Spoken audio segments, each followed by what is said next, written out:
Hay quienes dicen que siempre vendrán tiempos mejores. Y hay otros que dicen que todo tiempo pasado fue mejor. ¿Tú estás entre los optimistas o entre los nostálgicos? Tu visión pues va a depender de tus circunstancias particulares, pero los tiempos no dependen tanto de que haya pasado más tiempo o menos tiempo.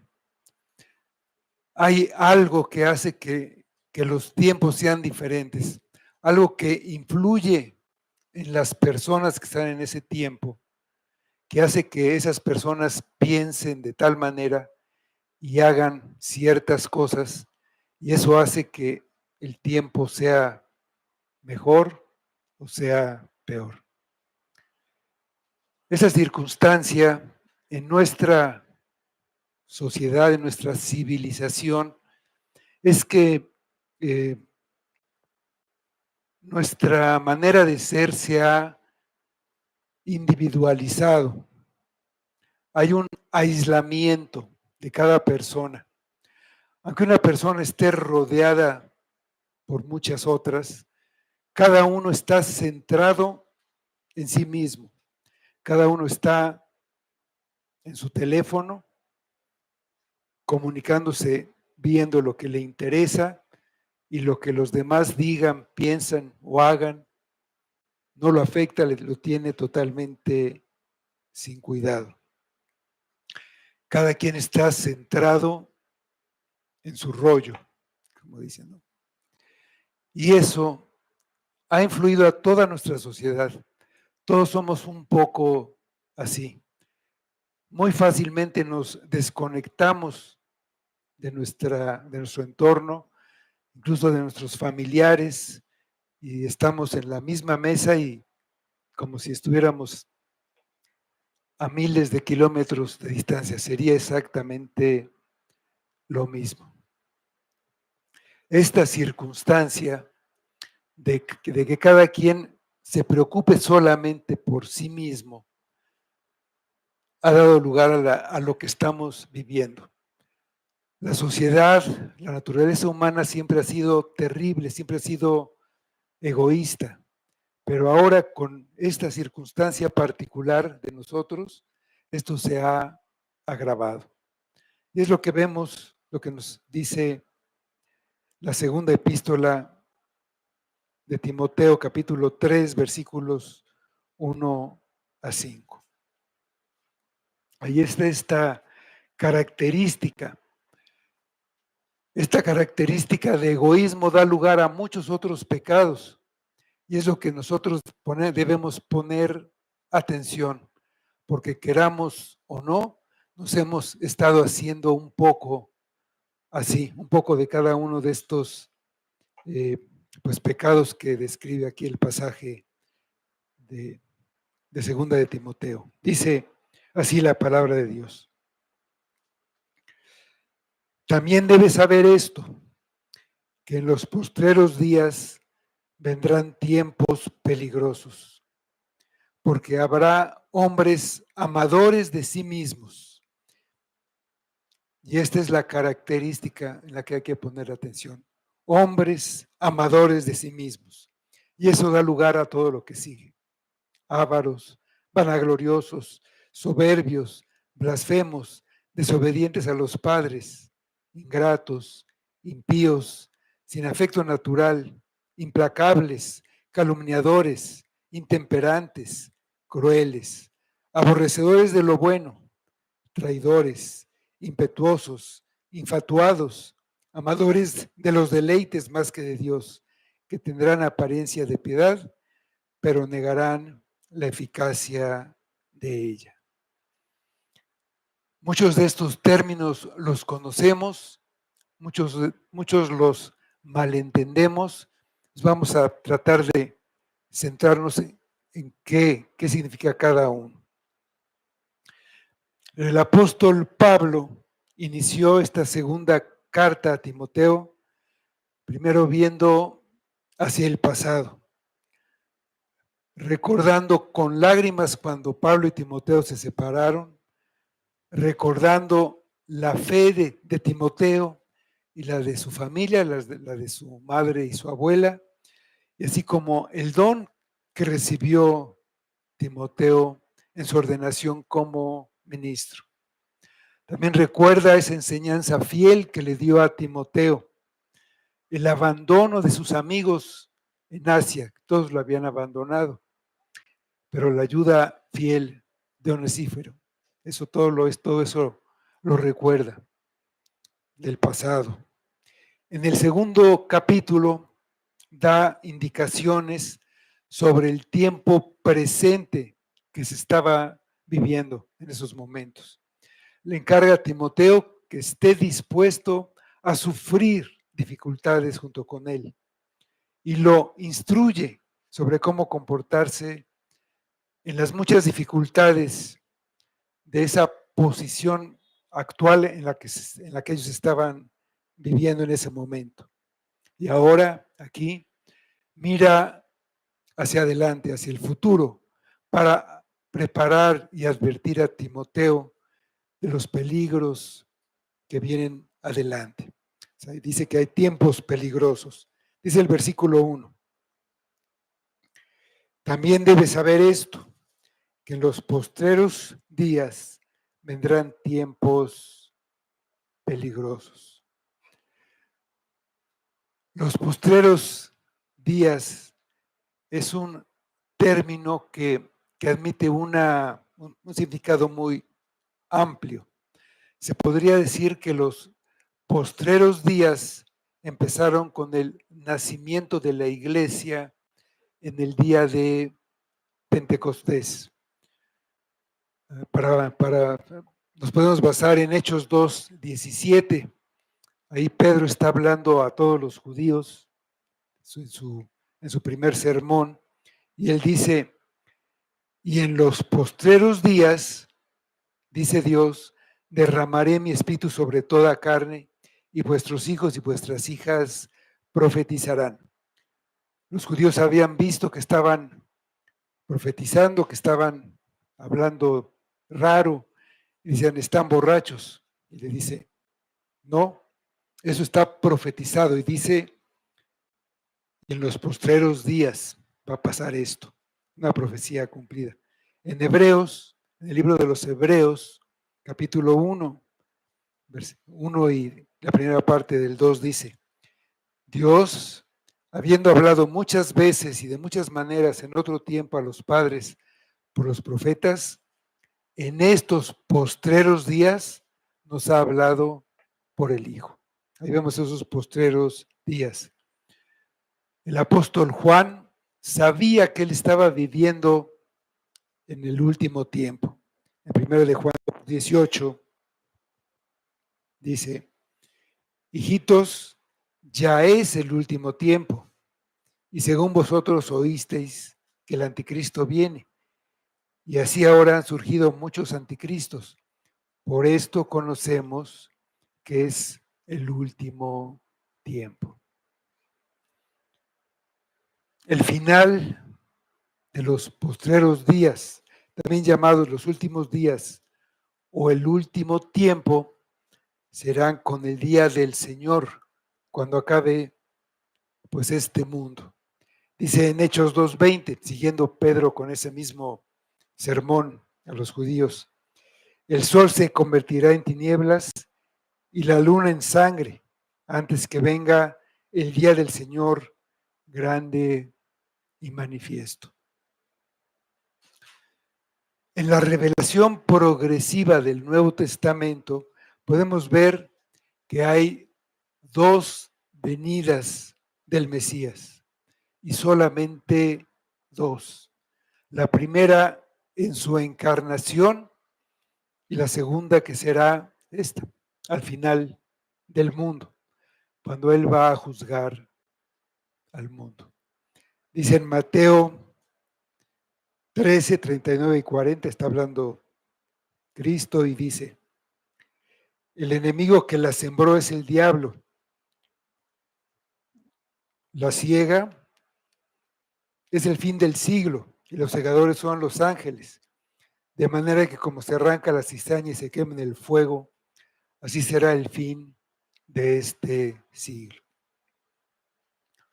Desde Adán hasta Cristo fueron los días bajo la ley y desde la encarnación de Cristo hasta el fin del mundo, los postreros días o últimos días. El último día de la historia es descrito como la última hora o el final del tiempo. O sea, el sentido del versículo 1 que leímos sería, Timoteo, debes saber que en estos últimos días que estamos viviendo vendrán tiempos peligrosos. Ese vendrán indica que está hablando de eventos futuros. Estos tiempos que ya estaba viviendo Pablo y Timoteo van a ir empeorando. Va a haber una impiedad creciente hasta que llegue el fin. Se va a ir acentuando y en los últimos días pues va a ser algo terrible. Dice Mateo 24 del 11 al 14. Y muchos falsos profetas se levantarán y engañarán a muchos. Y por haberse multiplicado la maldad, el amor de muchos se enfriará. Mas el que persevere hasta el fin, este será salvo. Y será predicado este evangelio del reino en todo el mundo para testimonio de las naciones, y entonces vendrá el fin. El mundo siempre se ha puesto a Dios y a su palabra. Su palabra nunca es bien recibida.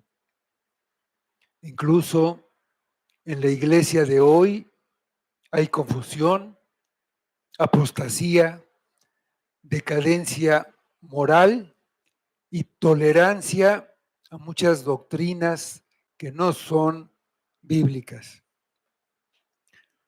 Siempre ha existido el problema que ya estaba viviendo Pablo y que ya estaba afectando a las iglesias. Por eso advierte a Timoteo que vendrán tiempos peligrosos, tiempos más difíciles cada vez. Esta palabra peligrosos tiene la idea de difícil de tratar, problemático, penoso, feroz. Es la misma palabra usada para los demonios gadarenos, de los que dice la escritura que eran feroces en gran manera.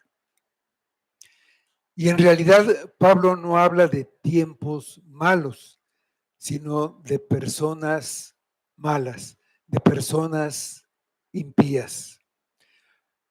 Lo peligroso no son las guerras, las pandemias o la pobreza. No es nada que pueda afectar el cuerpo, sino las acciones y los caminos que han tomado hombres perversos. Los causantes de los problemas eran personas con un carácter que se describe con detalle. Y lo que Timoteo y todos los miembros y todos los ministros de las iglesias deben hacer es alejarse de esas personas. La instrucción es a estos evita. No deben tener nada que ver con ellos. Dice Efesios 5:11.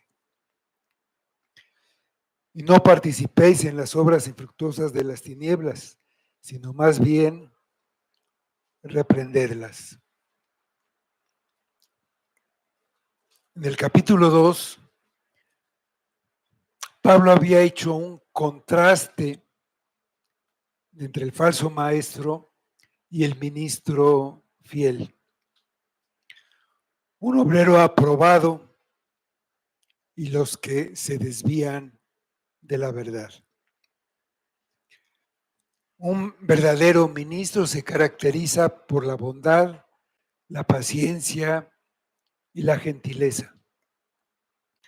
Él debe proteger a las ovejas de la falsa doctrina y de la vida inmoral. Aquí va al fondo del corazón de un mal maestro, de un falso maestro y de todo el mal que surge de ahí. Los tiempos serán cada vez más difíciles, serán más intensos a medida que se aproxime la venida de Cristo, la segunda venida. Los periodos de paz serán menos frecuentes. La iglesia se verá sometida a una presión mayor hasta que Cristo regrese. Las dificultades que enfrentará serán una enseñanza impía y una vida impía. Y cada una da lugar a la otra.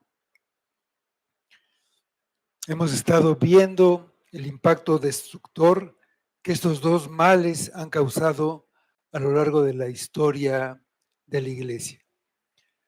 Se han presentado numerosos conflictos y se ha tenido que luchar contra falsas enseñanzas y vidas guiadas por falsedad e hipocresía que han influenciado a la iglesia. En el tiempo de la iglesia primitiva, los apóstoles tuvieron que lidiar con los gnósticos, que era una mezcla de filosofía y religión, que creían que la salvación era por un conocimiento superior que solo tenían ellos y los iniciados a los que ellos instruían. También estaban los antinomenianos, los que descartaban que hubiera una obligación de guardar la ley y eran ejemplo de la mundanalidad. Ya más adelante, ya en esta nuestra era, apareció el sacramentalismo, que es la creencia de que la iglesia es tan importante o más importante que Dios. Durante este periodo que condujo a la reforma, llevó a que hubiera una reforma, la Iglesia Católica Romana y sus líderes tomaron para ellos la autoridad que solo le pertenece a Dios. Después surgió el racionalismo, que quiere basar todo en la razón y el conocimiento, sin dar lugar a la fe. Para ellos, el intelecto, la ciencia, está por encima de Dios y de su palabra. Se ha sumado el ecumenismo, que cree que la armonía entre las iglesias es más importante que lo que cada una de ellas cree. También están los que creen que la experiencia es más importante que la palabra. Los que creen que no existe una verdad absoluta y que todo es subjetivo o es relativo. Los que ven que si algo funciona, entonces tiene que venir de Dios. Y si funciona traer títeres al púlpito, eso es de Dios. Hay miles de ideas, filosofías y religiones que con el paso de los años se han ido sumando y se han ido acumulando de tal manera que la batalla por la verdad bíblica se ha hecho muy intensa. Algunos creen que el mundo será un mejor lugar conforme avance el tiempo, que irá el mundo avanzando hacia la perfección, con todos esos adelantos tecnológicos, avances en la medicina, en el conocimiento. Será más perfecto y será perfecto cuando Cristo regrese. La realidad es que los tiempos son cada vez más difíciles y el peligro cada vez mayor. Pero a pesar de estos peligros, Cristo es el protector de su iglesia. Tenemos, por un lado, la advertencia de lo que pasaría, pero también tenemos la promesa de Cristo. Dice en Mateo 16, 18, 19. Él va a proteger y a guardar a su iglesia. Dice ahí, yo también te digo que tú eres Pedro y sobre esta roca edificaré mi iglesia y las puertas del Hades no prevalecerán contra ella. Y a ti te daré las llaves del reino de los cielos, y todo lo que atares en la tierra será atado en los cielos, y todo lo que desatares en la tierra será desatado en los cielos. Las puertas del Hades no prevalecerán contra la iglesia. ¿Qué ha dado lugar a todo ese deterioro o qué va a dar lugar a eso? El amor a uno mismo. Dice el versículo 2. Porque habrá hombres amadores de sí mismos, avaros, vanagloriosos, soberbios, blasfemos, desobedientes a los padres, ingratos, impíos. Los tiempos serán peligrosos por el carácter que tendrán los hombres. Así hemos estudiado el carácter que deben tener los ministros. Debe ser un carácter eminentemente piadoso. El carácter da por resultado una manera de ser, de vivir y de actuar. Y aquí en los últimos tiempos, el carácter afectado por ese amor a uno mismo va a dominar. La palabra hombres generalmente se refiere a toda la humanidad, incluso hombres y mujeres, pero aquí el contexto indica que se refiere a hombres que son miembros de la iglesia, que invocan el nombre de Cristo y dicen que son miembros de la iglesia, porque más adelante dice que tienen apariencia de piedad y sin embargo niegan su eficacia. No son otros que los que se han desviado de la verdad. Su principal característica es que se aman a ellos mismos. El amor propio es la raíz podrida de donde salen los terribles pecados que se describen en este pasaje. El amor en sí mismo es algo bueno. Dios es amor, pero ponerse uno mismo por encima de todo, incluyendo a Dios, es un pecado. El que se ama a sí mismo anula el amor a Dios y a las cosas de Dios. Por ese motivo, el amor a uno mismo engendra maldad y pecado. Amarse a uno mismo es el pecado de Satanás. Dice Isaías 14, del 12 al 14. ¿Cómo caíste del cielo, oh lucero, hijo de la mañana? Cortado fuiste por tierra, tú que debilitabas a las naciones, tú que decías en tu corazón, subiré al cielo en lo alto, junto a las estrellas de Dios levantaré mi trono, y en el monte del testimonio me sentaré a los lados del monte. Sobre las alturas de los montes subiré y seré semejante al Altísimo. Amarse a sí mismos fue el pecado de Adán y Eva. Ellos quisieron ser como Dios, quisieron ponerse por encima de Dios y decidir lo que era bueno y lo que era malo. El problema de todo pecador no es la falta de autoestima. Por el contrario, es el exceso de amor a uno mismo. Y el amor por uno mismo es parte de la naturaleza humana.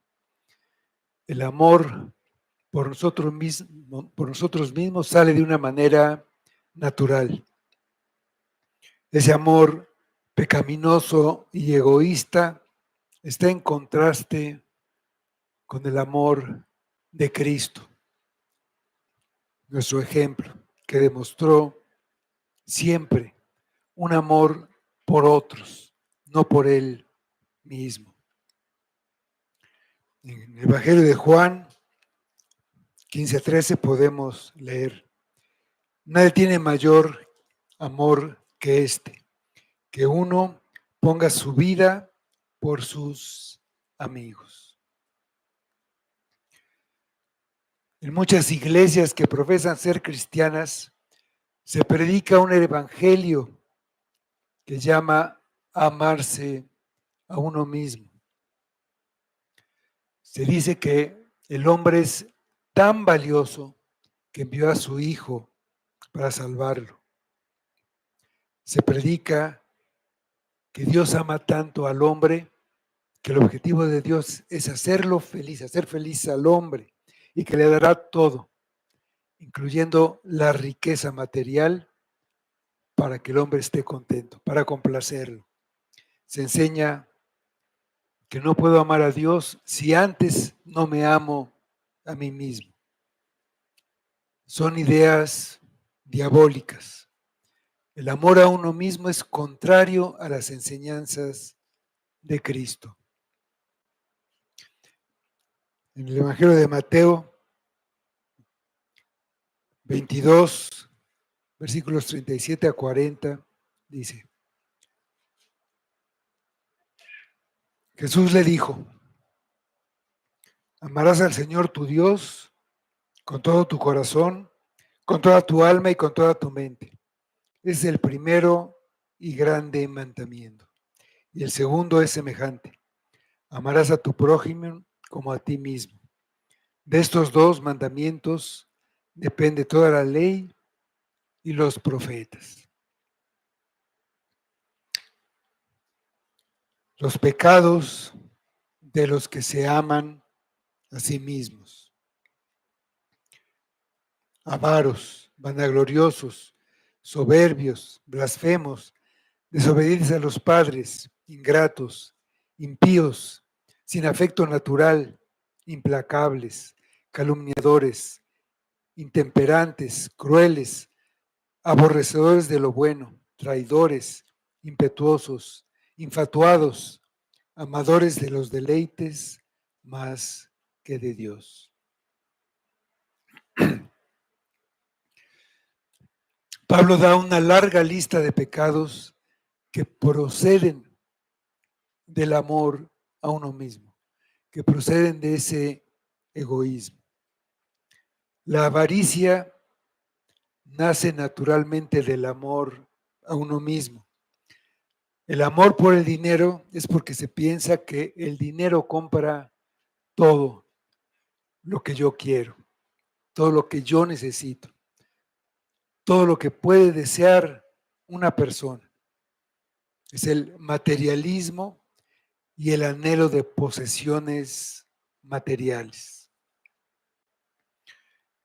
El mundo y lo que ofrece es muy importante para el avaro y para un falso ministro. La piedad es una fuente de ganancia. Y un ejemplo de esto es el evangelio de la prosperidad. Los seguidores de este falso evangelio piensan solo en sí mismos y creen que Dios debe proveer para sus necesidades y para sus lujos. La codicia es una falsa enseñanza y esa falsa enseñanza lleva a más codicia. Y si recordamos a nuestro Salvador, Él no tenía dónde recostar su cabeza. Vanagloriosos significa altivos, jactanciosos, presumen o alardean, resaltan sus cualidades para causar admiración.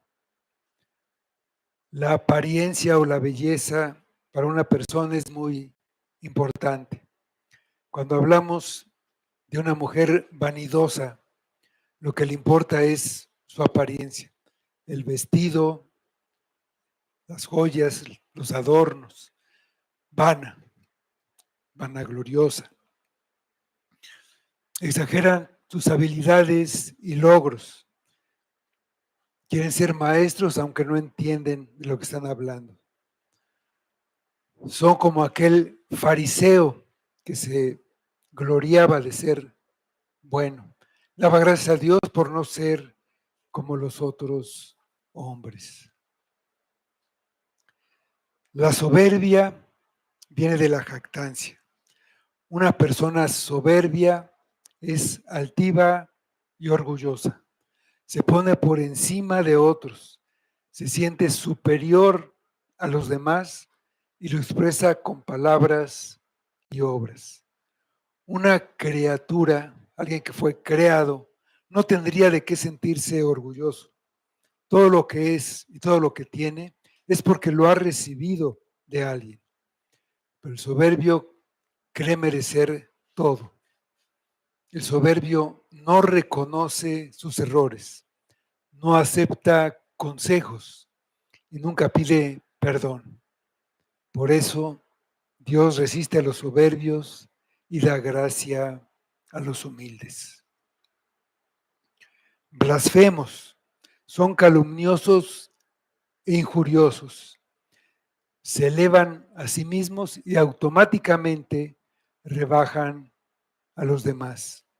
Cuando hablan, lastiman, ofenden, usan un lenguaje irrespetuoso, insultando a Dios y a los hombres. Desobedientes a los padres. Son los que desprecian la autoridad que Dios ha ordenado. Y estamos hablando de cualquier autoridad, a los padres y al gobierno humano. En el mundo ha colapsado el respeto por la autoridad. Ha colapsado la autoridad que antes se asumía que los padres tenían sobre sus hijos. Esas personas carecen de sumisión, de agradecimiento y de santidad, afecto por sus propias familias y de una actitud de perdón. Viven en desobediencia a la decencia común y que la mayoría de los padres quieren impartir a sus hijos. Ingratos. Es no estar agradecidos por los muchos actos de bondad que los padres han hecho o que otros han hecho. Y tampoco son agradecidos con Dios, porque finalmente todo lo que son o tienen, pues proviene de ahí. Ellos atribuyen todo a sus propios méritos, a sí mismos. Es el término negativo de gracia. Son personas ingratas, sin gracia, centrados en sí mismos, destructivos. Impíos. Impío es lo contrario a piadoso, que es alguien que guarda las leyes divinas, que busca a Dios.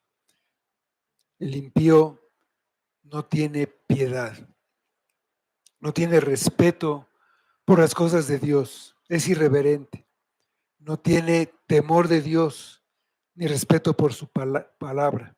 Vive y anda en los apetitos de la carne, tanto interior como exteriormente. Sin afecto natural. No tiene un amor genuino por nadie ni siquiera por su propia familia. Es indiferente con los suyos y siente que no tiene ninguna obligación con ellos. Usa a las personas, pero no las ama. No tiene compasión. Implacables. Literalmente significa sin tregua. Es incapaz de acordar una tregua.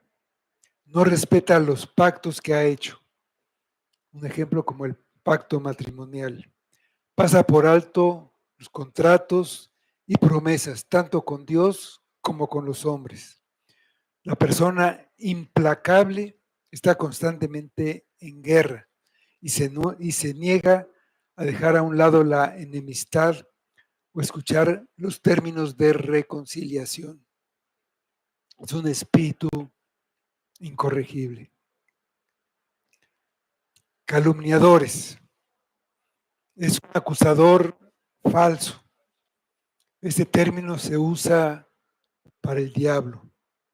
Uno que acusa falsamente y divide a la gente sin ninguna razón. Los hombres siempre han dicho mentiras hirientes sobre otros hombres, pero en la actualidad, en los medios de comunicación y en la política, la calumnia se ha elevado tanto que llega a ser pues un negocio. Es una manera de ganar dinero desprestigiando a otros. Intemperantes. Intemperante es el que no tiene templanza. Es desenfrenado. No se puede contener. Dar rienda suelta a sus pasiones. No puede controlar sus apetitos terrenales. Crueles. Literalmente salvajes. Como una bestia que ataca a su víctima y la despedaza y no se detiene. La crueldad y la violencia no son nada nuevo en el mundo, pero los postreros días serán marcados por una crueldad muy particular. Aborrecedores de lo bueno. Odian lo que deben amar y aman lo que deben odiar. Llaman a lo malo, a lo bueno malo y a lo malo bueno. Y los ejemplos abundan en la actualidad. Hubo un tiempo en el que la mayoría de las personas creía que preservar la vida era algo bueno y que matar era malo. En la actualidad vivimos en una cultura donde ahora la vida es despreciada y atacada a través del aborto, a través de la glorificación de la violencia y el asesinato, a través de la eutanasia. Traidores. Este término se le asigna a Judas. Se le conoce con ese título. Se dice que llegó a ser el traidor.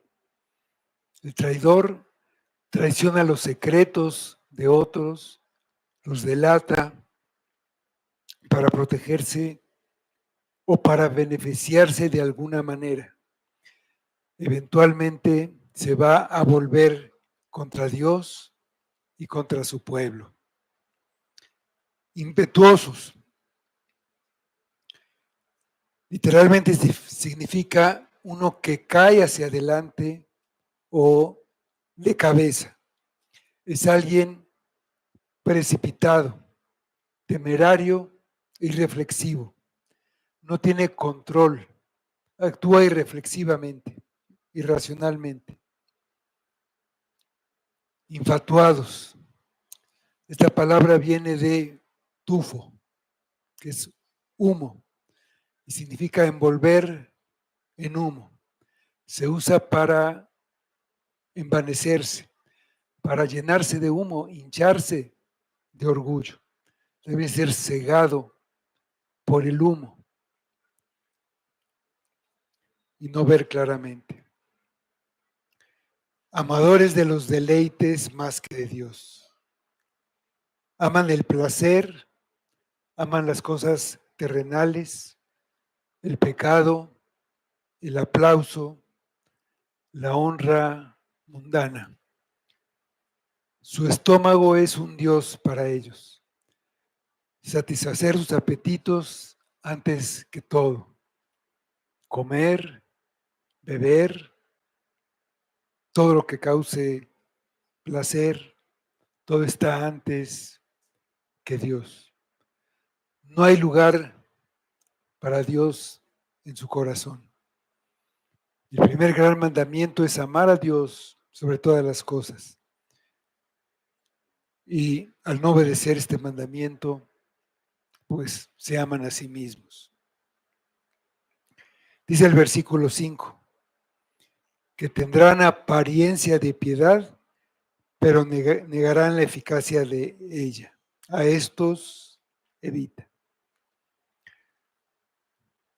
Estos hombres que describimos, dominados por este carácter, ya han llegado a una etapa, por así decirlo, de una enfermedad terminal. Hay que ver los síntomas y combatirlos antes de llegar así, pero los que tienen todas estas características en su carácter, estos hombres no son creyentes, no tienen comunión con Dios, con Cristo, no pertenecen a la iglesia verdadera, a la iglesia invisible, a esa iglesia de la que Pablo dijo, Dios conoce a los que son suyos, pero sin embargo, ellos están o estuvieron dentro de la iglesia y siguen pretendiendo ser cristianos ilustres. Con frecuencia asisten a la iglesia y siguen mostrando pues cierta forma de piedad. A veces ellos mismos no se dan cuenta que han caído en el egoísmo y han cambiado a Dios poniéndose ellos mismos en el lugar que le corresponde solamente a Él. Pueden pensar que sirven a Dios cuando solo se sirven a sí mismos. Quien los ve desde fuera puede pensar que su piedad sigue en pie. Los pueden ver como ejemplos de la vida cristiana. Y esto los hace aún más peligrosos, porque los miembros inmaduros de la iglesia van a aceptar ese cristianismo paganizado como la verdadera fe. Hablando de hombres así, Pablo también había advertido a Tito. En Tito 1:16. Profesan conocer a Dios, pero con los hechos lo niegan, siendo abominables y rebeldes, reprobados en cuanto a toda buena obra. Tienen en apariencia devoción y reverencia por Dios. Proclamarán y proclamarán, profesarán santidad. Pero la adoración es solo un estilo, una profesión externa, una apariencia. No tienen a Dios ni en su corazón ni en sus vidas. Aunque sean bautizados, aunque conozcan las confesiones y aunque algunas veces hablen de Dios, pero con sus vidas niegan el poder de Dios, que es el poder de libertar a los hombres del yugo del pecado, de la muerte y del infierno.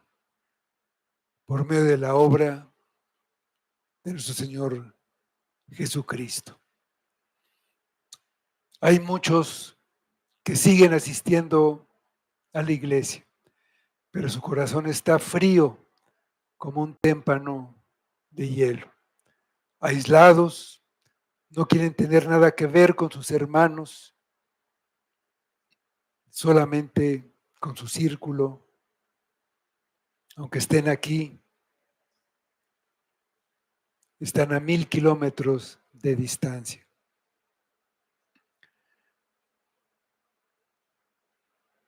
Niegan el poder de la cruz y de la resurrección del Señor Jesucristo para salvar a las personas de la condenación, para que tengan vida eterna. Niegan con sus vidas la palabra de Dios, niegan el evangelio de salvación. Profesan creer el evangelio, pero niegan su poder para salvar, justificar, hacer de los hombres nuevas criaturas en Cristo a través de Cristo, como lo afirma la Biblia, porque la Biblia afirma esto. Romanos 1:16 dice, porque no me avergüenzo del evangelio, porque es poder de Dios para la salvación a todo aquel que cree, al judío primeramente y también al griego. Dice Romanos 5 del 8 al 10. Mas Dios muestra su amor para con nosotros en que siendo aún pecadores, Cristo murió por nosotros. Pues mucho más, estando ya justificados en su sangre, por él seremos salvos de la ira. Porque si siendo enemigos fuimos reconciliados con Dios por la muerte de su Hijo, mucho más, estando reconciliados, seremos salvos por su vida. Quizá muchas veces han oído esto, quizá muchas veces han querido creerlo, pero sus vidas muestran que no lo creen. Siguen centrados en sí mismos, aislados ellos y su soledad. Ellos son lo único que existe, hombres amadores de sí mismos. Miembros así socavan por dentro a la iglesia. Son como un caballo de Troya que causan una infección, llevando a otros a pecar, y como un parásito van absorbiendo la vida de la iglesia. Así que se deben evitar. Esta palabra significa girar hacia afuera, descoyuntar, apartar. Otra versión traduce, no tengas nada que ver con ellos. Los tiempos peligrosos ya se vivían en el tiempo de Pablo, pero se han intensificado. En nuestro tiempo y en nuestra cultura ha crecido el egoísmo y el afán por los placeres. Dios es desechado más y más de la vida.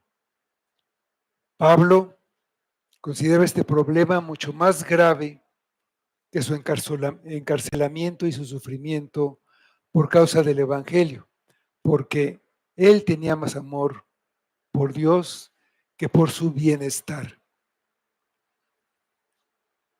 ¿Qué es más grave para nosotros? Que los hombres sigan más a sus placeres que a Dios, que se dedican a comer y a beber, a las diversiones y a halagar sus sentidos. ¿O qué es más grave? Que la economía vaya en picada, que no haya seguridad y que la violencia esté desatada. Debemos preguntarnos si nuestros placeres o nuestro bienestar han tomado el lugar que le corresponde a Dios. Y si solo somos una imagen de piedad, pero ya perdimos, o digamos, la eficiencia de esa piedad.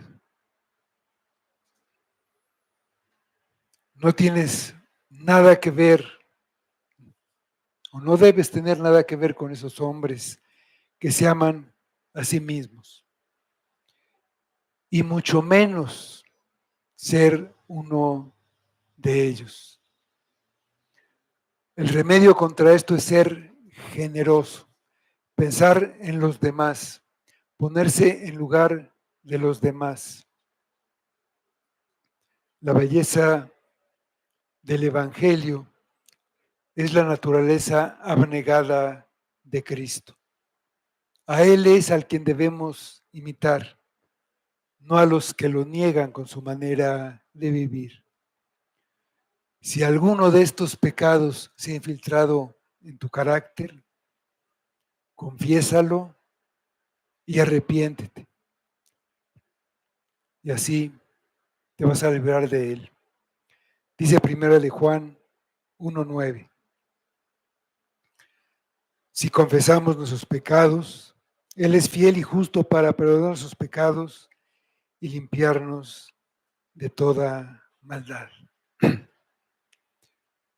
La palabra nos enseña el carácter que deben tener los ministros de Cristo. Un verdadero ministro se parece a Cristo, sigue a Cristo y obedece a Cristo. Uno falso lo negará con su vida. Un creyente verdadero se parece a Cristo, sigue a Cristo y obedece a Cristo. Uno falso lo negará con su vida.